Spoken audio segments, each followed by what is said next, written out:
Hello everyone, today I'm going to teach you how you can change the default display language in Microsoft Office to whatever language you want. To do this, you need to go to Files and then click on Options.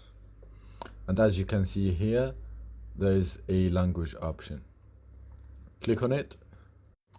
Over here in the top, there is the language of which you type in, for example, the autocorrection and everything like your text.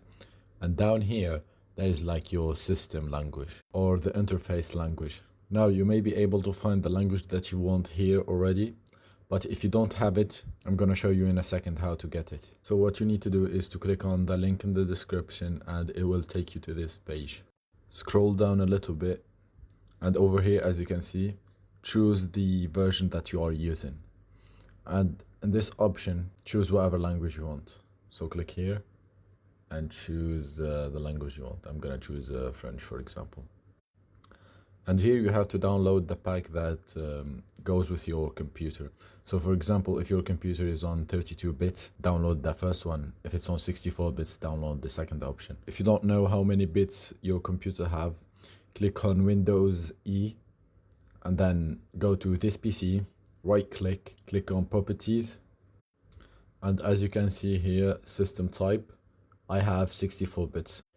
It might be 32 for you or 64. And then download the one that matches your computer.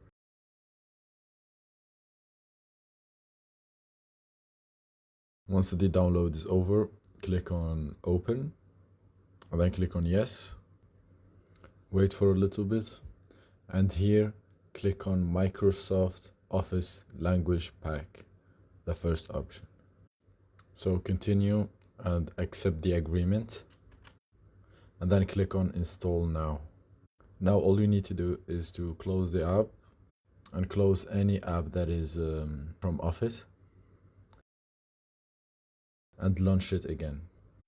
Now when you launch your app, the language will change. If it doesn't, then go to Options and here you will see the language will be added.